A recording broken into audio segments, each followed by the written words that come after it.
राधे राधे महाराज जी। मेरा नाम लक्ष्मण निषाद है। हम केवट है, नागपुर से आए हैं, छत्तीसगढ़ के रहने वाले हैं। महाराज जी मेरा एक सवाल था,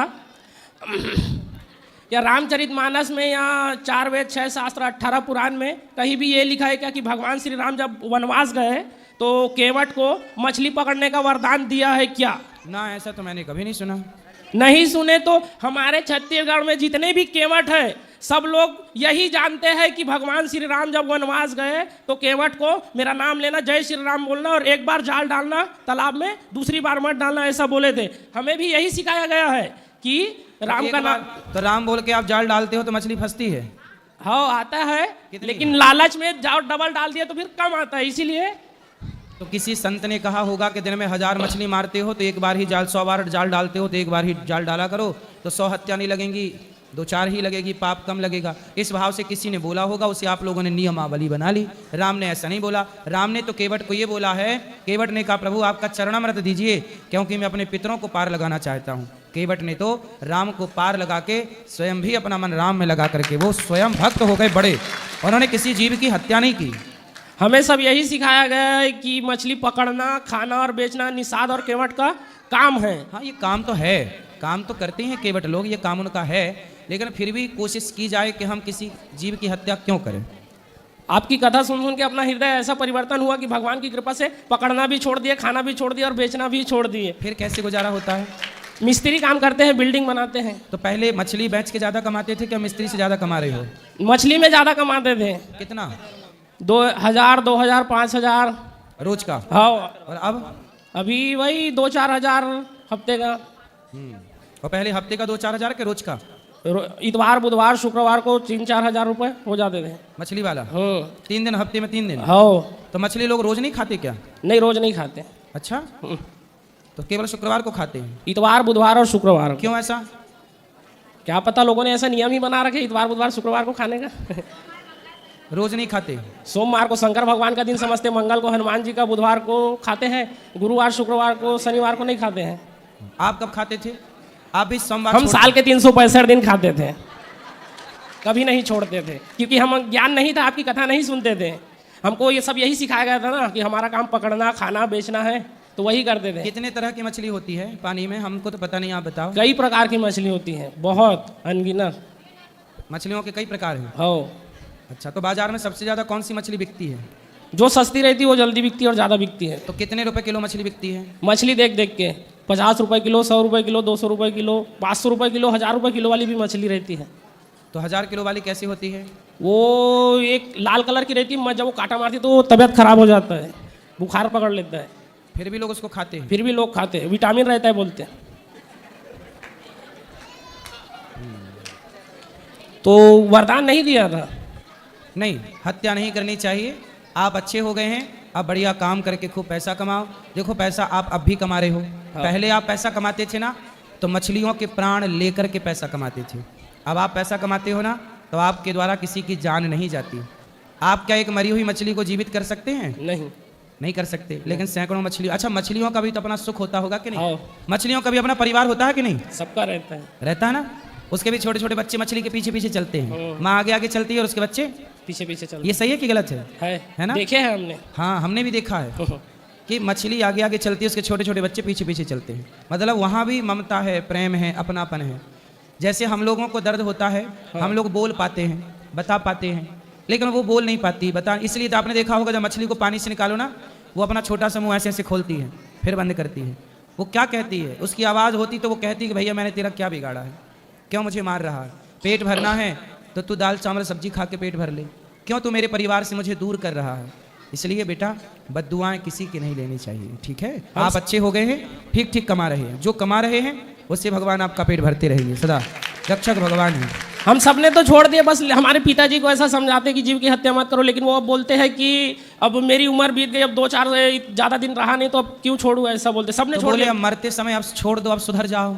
वो सुधर जाओगे सदगति होगी, वरना फिर नाली का कीड़ा बनना पड़ सकता है। उनको बहुत समझाते हैं लेकिन वो अब छोड़ ही नहीं रहे। पकड़ूंगा, खाऊंगा, बेचूंगा, सबने छोड़ दिया। मेरा भाई, मेरी बहन। कहाँ पिताजी? पिताजी नहीं आए, बाकी पूरी फैमिली आई है। पोथी पाठ भी बिठाए यहाँ पे। चलो, भगवान आपको सुखी रखें। आपके पिताजी को कभी लाना, उनको समझाएंगे। हाँ, मेरे साथ में जो काम करता उसका एक सवाल था, जब भगवान माता सीता का स्वयंवर हुआ तो रावण आए थे क्या उसमें? ऐसी किंवदंती है, ऐसी बातें करते हैं लोग। कहा हाँ, कहे जब सीता मैया का विवाह हुआ था ना, स्वयंवर हाँ, उस समय रावण आया था। आए थे, तो उसको निमंत्रण देने कौन गया था, ऐसा वो उसका पूछ रहा है। निमंत्रण देने कौन गया था? हाँ, रावण को। तो मतलब मैं उसको निमंत्रण कार्ड भिजवाऊं, वही वाला? नहीं, उसका कहना क्या था, जब भगवान श्री माता सीता के स्वयंवर में रावण आया था पहले तो के जमाने में क्या होता था, हाँ। स्वयंवर के निमंत्रण तो जाते थे, हाँ, पर चारों तरफ ढोल मुनादी दी जाती थी, सुनो सुनो सुनो, फलाने राजा की बेटी का फलानी तारीख को स्वयंवर है, ऐसी मुनादियां हुआ करती थी, अनाउंस हुआ करता था। और जनक जी के यहाँ से कोई गया ना होगा, उसके यहाँ रावण अपने से आया था। तो उसका कहना क्या था, जब उसको निमंत्रण देने वाला निमंत्रण देने चला गया तो भगवान श्री राम को राम सेतु बनाने की जरूरत ही क्या थी, जैसा वो निमंत्रण देने वाला गया था वैसा राम भी चले जाता, ऐसा बोला ना। ऐसा कहना है उसका। जब तो विभीषण लंका से आया, हाँ। विभीषण लंका से आए तो विभीषण जब रावण ने लात मारी, हाँ, तो लात मारी तो विभीषण जी तुरंत तो लंका से राम के पास आए कि नहीं? उस समय तो सेतु नहीं बना था, पर विभीषण आ गए कि नहीं? अच्छा, हनुमान जी भी गए, तब भी सेतु नहीं बना था। तो हनुमान जी तो राम के भक्त हैं। जब भक्त बिना सेतु के छलांग मार के जा सकता है तो क्या राम नहीं जा सकते थे? लेकिन राम मर्यादा पुरुषोत्तम है, और राम जी बोले कि मैं मनुष्य का अवतार लेकर आया हूँ, और मनुष्य समुद्र को छलांग मार के पार नहीं कर सकता। मनुष्य बने हैं तो मनुष्य की मर्यादा में बंध के राम ने सेतु का निर्माण कराया, जो कि मर्यादा थी। राम तो भगवान थे। जब राम का भक्त हनुमान छलांग लगा के जा सकता था तो क्या राम जी नहीं जा सकते थे? बोलो ना, उनसे बोलना कि राम में शक्ति थी, पर राम मनुष्य के अवतार में थे ना, इसलिए उन्होंने अपनी प्रभुता छिपाई और अपनी मनुष्यता प्रकट की, और मनुष्य तो सेतु से जाएगा। तो उसका एक और सवाल था, रामचरितमानस में कहीं भी ये नहीं लिखा है कि राम भगवान है, सिर्फ राम है। ऐसा कहीं नहीं लिखा है बोलते वो। आपको हम दिखा देंगे, कई जगह लिखा है। रामचरितमानस में ब्रह्मांड निकाया निर्मित रमाया, रोम रोम प्रतिवेद कहें, ये लिखा। आप लोग स्तुति गाते हैं, भय प्रगट कृपाला दीन दयाला कौशल्या हितकारी हर्षित महतारी मुनि मनहारी अद्भुत रूप विचारी। ये पूरी स्तुति पढ़िएगा, यहीं आ जाएगा कि भगवान है, लिखा है बेटा। भगवान राम भगवान ऐसा लिखा अच्छा, है। ये बताओ, वो राम भगवान ना होते तो बिना सेतु, बिना खंबे का सेतु कोई इंसान बना सकता था? नहीं, वो तो मैं मानता हूँ, लेकिन वो मेरे साथ में जो काम करता है वो नहीं मानता ना, ऐसा लिखा ही नहीं है बोलते। मोबाइल में ऐसा छोटा मोटा वीडियो देख लेते हैं जो सनातन को बदनाम करने आप के लिए। ऐसा करना, वो सवाल मेरे को पूछते हैं, मैं दिन भर जय श्री राम करते रहता हूँ करके। आप ऐसा करना कि रामचरितमानस लेके जाना, यहाँ 150 रुपया की मिल जाएगी, गीता प्रेस वाली, अर्थ वाली, वो ले जाना, आप पढ़ना, और उसमें जहाँ जहाँ भगवान आया है राम के लिए, राम कौन है? जय जय जय सच्चिदानंद जगदीशा, ये जगदीश है, भगवान है। भगवान राम कौन है? भगवान है, कई जगह प्रमाण है। आप ले जाना, रामचरितमानस पढ़ना, मिल जाएगा। और मेरा और सवाल था कि आप जो कथा बताते हो और पंडित प्रदीप मिश्रा जी जो कथा बताते हैं उनमें बहुत फर्क है। मैं आपकी भी कथा सुनता हूँ, उनकी भी कथा क्या सुनता हूँ। अंतर है? जैसा भक्त प्रहलाद को आपने कहा कि होलिका लेके बैठी होली में और वो जल गई और प्रहलाद नहीं जला, तो पंडित प्रदीप मिश्रा जी क्या कहते हैं, कोई बुआ अपने भतीजे को नहीं जलाती बोलते, और उसके पास एक चादर थी बोले वरदान वाला, और वो खुद ना ओढ़ते हुए मेरा भतीजा जल जाएगा करके अपने भतीजा को बचाने के चक्कर में खुद जल गए, ऐसा बोलते पंडित प्रदीप मिश्रा जी। तो आप सही बोलते हैं कि वो सही बोलते हैं? ऐसा है कि आपको यदि इस तरह से संदेह हो तो आपको एक बार पढ़ लेना चाहिए। नहीं तो आपको प्रहलाद जी की सारी कथा पढ़ लो, कहीं भी मिल जाएगी कथा, उसमें आ जाएगा कि तब से हमारे यहाँ आज भी सैकड़ों साल पहले से होली का त्यौहार क्यों मनाया जाता है, तभी से मनाया जाता है। होली का जली प्रहलाद बचे, तब से होली मनाई जाती है। प्रहलाद जी की कथा पढ़ लेना, उसमें आ जाएगा ये सब कुछ। कल आपने कहा कि स्कूल की किताब बदल जाती, हमारी किताब कभी नहीं बदलती, तो आप भी तो वही पढ़ते और वो भी तो वही पढ़ते होंगे ना। अब देखो, अब पता नहीं कि क्यों मतभेद है, लेकिन मतभेद इस बात पे तो नहीं है।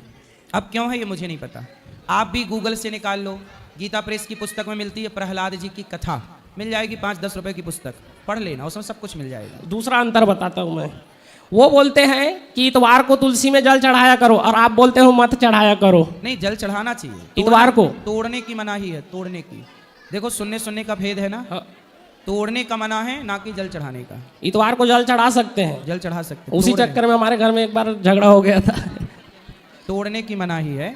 और पूरा कई बार क्या है ना, श्रोताओं के सुनने में भी कई बार भेद हो जाता है, सुनने में भी कई बार सामने वाला समझाना कुछ चाहता है, आपने समझ कुछ लिया। कई बार मनभेद मतभेद हो जाता है। और तीसरा अंतर है, आप बोलते हो सूर्य में जब जल चढ़ाते हैं तो पैर में छींटे नहीं आना चाहिए, वो बोलते हैं कि कुछ नहीं होता छींटे भी आए तो।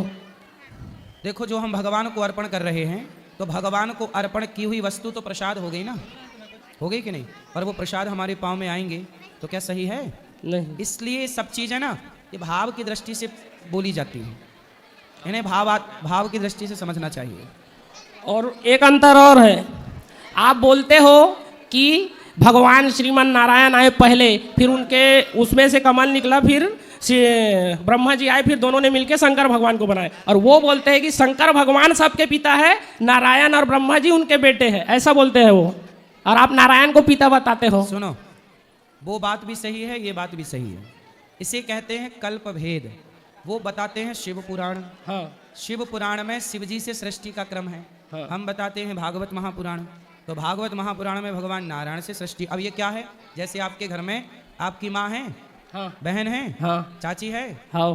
कभी आपके घर का काम आपकी माँ कर लेती है, हाँ। तो कभी काम वही वाला आपकी दादी ने कर लिया, हाँ। कभी वही काम आपकी बहन ने कर लिया। हाँ। काम तो वही है, पर कभी इन्होंने किया वही काम, कभी उन्होंने किया। उसी तरह सृष्टि को उत्पन्न करना, कभी भगवान नारायण सृष्टि को, ब्रह्मा विष्णु महेश तीन शक्तियां नारायण से प्रकट होती हैं, तो कभी भगवान नारायण कहते शंकर जी आप कर लो। गणेश पुराण पढ़ोगे तो गणेश जी से मिलेगा, देवी भागवत पढ़ोगे देवी भागवत से मिलेगा। तो काम वही है, सृष्टि उत्पन्न करना, पालन करना, संहार। तो कभी भगवान ने शिव जी को आदेश किया कि आप कर लो, कभी दुर्गा जी को कहा आप कर लो। इसलिए हमारे यहाँ पंचदेव उपासना है। सनातनी को ये 5 बात समझनी चाहिए। भगवान नारायण, भगवान शिव, भगवान माता दुर्गा, भगवान सूर्य और गणेश जी, ये पांचों की उपासना सनातन में होती है। और ये पांचों जैसे उंगलियां 5 हैं पर मूल में हाथ 1 है, उसी तरह हरि हरि और न भेदः। हरि मतलब नारायण में और शिव में कोई भेद ही नहीं है, अलग अलग कल्प में। ऐसा है, आप बताओ, रामचरितमानस में ना 4 रावणों की कथा है। राम ने किसको मारा? रावण को, श्रीलंका के रावण को। रावण को मारा। अब रावण कौन था? एक बार प्रताप भानु रावण बना, एक बार जय और विजय रावण बने, एक बार भगवान के शिव के गण पार्षद गण रावण बने, एक बार जलंधर रावण बना। ये 4 रावणों की कथा तो भागवत जी में है। अब ये बताइए कि इन 4 रावणों को राम जी ने किसी कल्प में, कल्प जानते हो क्या कहते हैं? एक ब्रह्मा जी के एक दिन को एक कल्प कहते हैं। एक दिन मतलब ब्रह्मा जी का एक दिन इतना बड़ा होता है कि ब्रह्मा जी के एक दिन में 1000 बार चतुर्युग बीत जाते हैं। एक दिन में 14 मनवंतर होते हैं, 73 चतुर्युग का एक मनवंतर। अभी वैवस्वत मनवंतर चल रहा है, वैवस्वत मनवंतर का 28वां कलयुग चल रहा है। इस कलयुग में भगवान श्री कल्कि भगवान का अवतार होगा। हर बार त्रेता युग आता है, जैसे ये कलयुग चल रहा है, अब कलयुग के बाद क्या आएगा? फिर सतयुग, फिर त्रेता, फिर द्वापर, जैसे संडे मंडे, फिर संडे मंडे, फिर संडे, ऐसे ही आता है। हर हफ्ते बदल जाता है कि नहीं? पर संडे तो वही है, रविवार सोमवार मंगल वही है। उसी तरह कलयुग के बाद फिर सतयुग आएगा, फिर त्रेता, फिर द्वापर, फिर कलयुग, फिर सतयुग, फिर त्रेता, ऐसे ही क्रम चलता है। तो धर्म संस्थापनार्थाय संभवामि युगे युगे, किसी किसी युग में भगवान अवतार लेते हैं, तो किसी युग का सृष्टि का क्रम नारायण करते हैं, तो किसी कल्प का सृष्टि क्रम शिव करते हैं, तो कभी गणेश। वही अनेक अनेक पुराणों में अनेक अनेक कल्पों की कथा लिखी गई है। ये भेद केवल इसलिए हो जाता है क्योंकि हम लोग समझते नहीं है, पढ़ते नहीं है, अध्ययन नहीं करते। एक सवाल और था, सोने की लंका कुबेर की थी या शंकर भगवान की थी? भगवान शिव ने बनाई। ये भी कहीं मिलता है। अब जैसे मैंने बताया ना, मैंने 2 कथा सुनी थी इसके बारे में। सुनो ना, 4 रावणों की तो बात मैंने बताई। तो जब 4 रावण थे तो 4 बार लंका हुई होगी, तो कभी शिव के द्वारा प्रकट की हुई, कभी कुबेर वाली लंका। इसलिए दोनों लंकाओं का वर्णन मिलता है। मैंने 2 लंका सुना था, एक कुबेर को हरा के रावण ने कब्जा किया, और माता पार्वती ने बनवाया था शिव जी को। तो शंकर भगवान पार्वती के वास्तु में ब्राह्मण बन के आए थे, तो महल पसंद आ गया, तो दक्षिणा में महल मांग लिया, ऐसा सुना था। सही है, सही है। दोनों सही है क्या? और मैं क्या बोल रहा था महाराज जी, वो लोगों को मैंने तो छोड़ दिया जीव हत्या करना। लोगों को जब बोलता हूँ कि मत करो जीव हत्या, तो वो बोलते हैं कि भगवान राम ने भी तो जीव हत्या किया था, तो हम करेंगे तो क्या फर्क पड़ गया? ऐसा बोले भगवान राम ने तो बिना खंबे का सेतु बनाया था, बोले तुम भी बनवा लो। नहीं, वो राम जी ने 14 साल का वनवास काटा था, तुम भी काट लो। राम ने सबरी को गले लगाया, राम ने निषाद राज को गले लगाया, बोले तुम कितना गले लगा रहे हो लोगों को। नहीं, वो हिरन को मारे ना, इसलिए उन लोग जीव हत्या के बारे में मानते नहीं। डॉक्टर चूहे को मारते हैं कि नहीं? एक्सपेरिमेंट के टाइम डॉक्टर, जब कोई डॉक्टर बनता है तो अपनी विद्या का एक्सपेरिमेंट कहाँ करता है? जानवरों पे, चूहे पर, बंदर पर। उसी तरह पहले राजाओं को शेर को मारना जरूरी था। शेर को मार के लाते थे, तब समाज का विश्वास जीतते थे। लोग कहते वाह हमारे राजा ने शेर को मार दिया, मतलब बलवान है। ये उस जमाने की शिक्षा का एक हिस्सा था। हिरन को मार दिया मतलब हमारा राजा निशानेबाज है। जैसे डॉक्टर, क्या बिना चूहे को मारे कोई डॉक्टर बन सकता है? तो राम जी राजा हैं और राजा के लिए कुछ कुछ चीज़ों की छूट होती है। जैसे प्रधानमंत्री हैं, यहाँ प्रधानमंत्री आएंगे तो प्रधानमंत्री की व्यवस्था अलग होगी, और सरपंच आएगा तो सरपंच की व्यवस्था, सबकी व्यवस्था क्या प्रधानमंत्री जैसी हो सकती है? नहीं। ऐसे ही राम राजा हैं और राजा की व्यवस्था अलग होगी, प्रजा की व्यवस्था अलग होगी। राजा को उस दृष्टिकोण से, शिक्षा की दृष्टिकोण से शिकार करना उनका धर्म था।